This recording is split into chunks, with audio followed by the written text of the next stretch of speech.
Okay, let's go again. Grateful Dead 2172. So you notice I'm playing English a bit more because there's a reason for that. I don't want to offer the opponent as many targets because I found at the British that opponents were just as capable of doing positional sacrifices as me. And can I play d4 here? That's too ambitious. d3. Right, just d3. So rook a, b1, a3 and b4. So I'm just using the opening to just have less targets for the opponent. So a bit more solid than some of the e4 stuff I've been playing. You know, I'm looking at the game examples. If d5 happens, something that's going to be well on the way for being better. So maybe I can arrange the knights to control d5, and at the same time play for b4. Okay, this is a bit duller than usual, but yeah, I mean, I was looking at some of my losses, and I just came to that conclusion that in certain games I was just offering opponents targets unnecessarily and a bit too risky. So here, can I play Queen F3 or something, or exchanging everything off? Annoying. Or is it Queen F3? Queen F3, is that any good? I want to keep the piece on d5.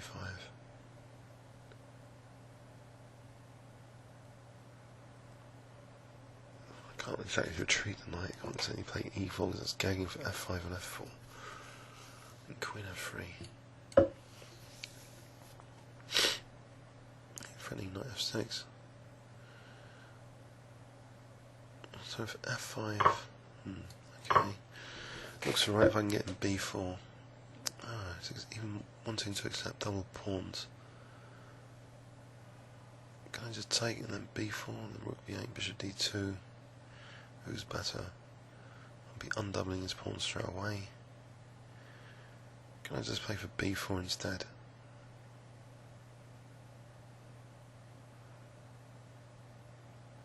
I'm tempted. b4 instead.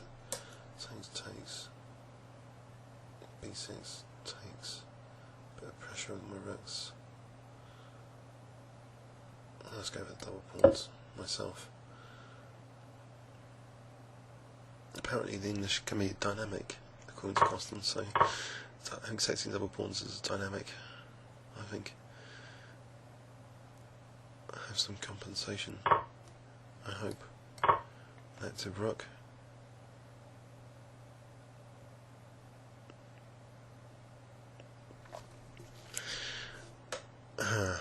a4, bishop a3, targeting d6.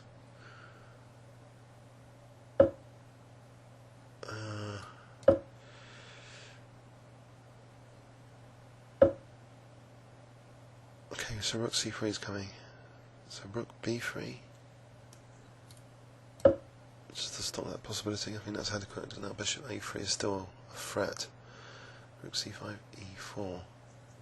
And actually I'm threatening bishop e3 there. So e4 useful move anyway. Instead of going there, let's go to e3. Yeah, decisions. Shuts off the bishop, e4. This bishop, a bit. Getting bishop e3, forcing b6, rook b1, a5 would be a threat. The bishop would be attacking that. But how does he defend bishop a3? Bishop f8, that would be adequate, there's nothing more after that. So e4, bishop e3, I think is more promising.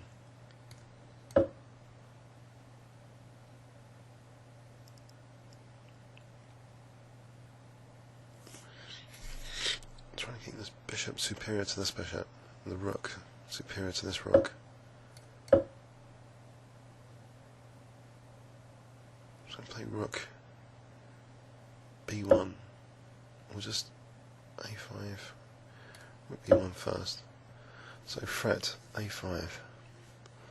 Don't want to bring the king in.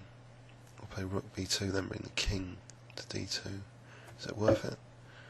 Let's just play a5 here. Let's play a5. Everything's on that now. Okay, it's winning a pawn. I haven't generated too much counterplay for him. Let's get on d3. There's my double pawn. Well, I'm going to pawn up.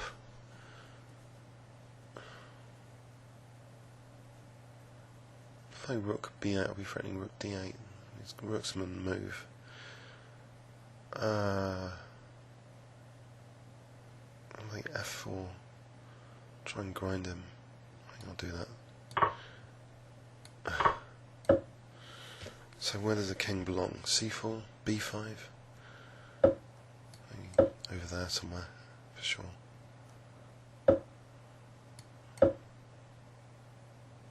I'm getting d4 to undouble these pawns. Oh god. Why did I just do that? Maybe all is not lost because that pawn will be a target if he plays bishop d4. So he's concerned about me playing d4. That's interesting to know. So when king gets to c4, then I play d4. I missed that opportunity just then. Just to undouble the pawns. Undermining. Can't just make h4 and leave pawns on dark squares. Bishop e1 would be nasty. So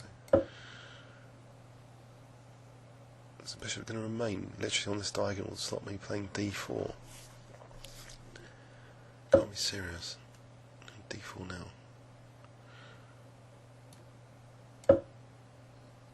So first mission accomplished, undoubling pawns, so hopefully a solid pawn up.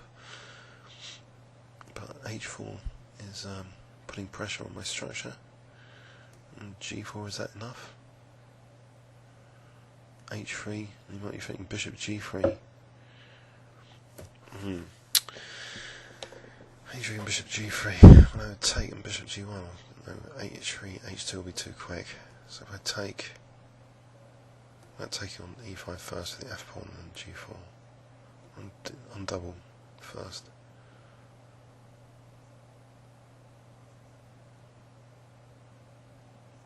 I think I should undouble first. Whatever happens. I think it takes e6. Check. That pawn looks pretty dangerous on e6.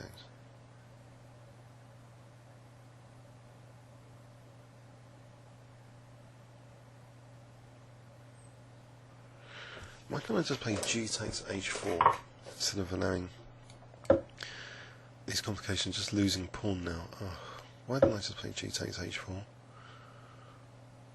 Why still pawn up? I think I'm still pawn up. Alright, it's not so bad. Not completely cocked up yet. The king can still come over here. So king e2 to f3. I don't know if I take. e5 is on that now. Where is he? e5 takes. Bishop c5 check. Followed by d6. Looks lethal. Positional sacrifice. Without leaving too many targets for a change, I think. g5 is a good move, but will he find it? If g5 is a good move. Nope. So how about just, well here, king d4 holds things up.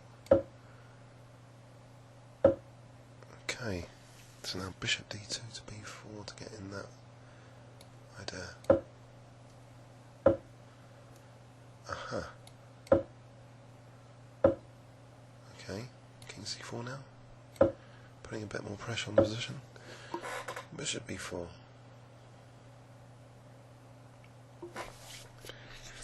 Bishop b4. Things come off.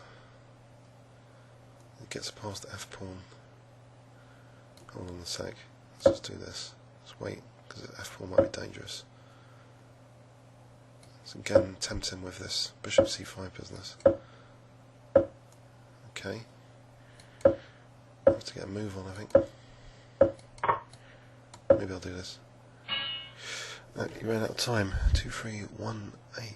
Now, I was losing on time myself. I'm coming down to 6 seconds. I mean, time pressure. So that was, yeah, some interesting positional decisions. Trying to keep control of d5. Make sure black didn't get in d5. And here, queen f3. Not minding the double pawns here. So there's a bit of imbalance. Double pawns versus better pieces. The other pieces seem to be winning a pawn. He didn't mind being a pawn down. The issues are these double pawns, but they provide more space. So undoubling the pawns, getting that pawn on e6. Hoping for bishop c5 and d6 there, in theory. Please, any comments or questions on YouTube? Thanks very much.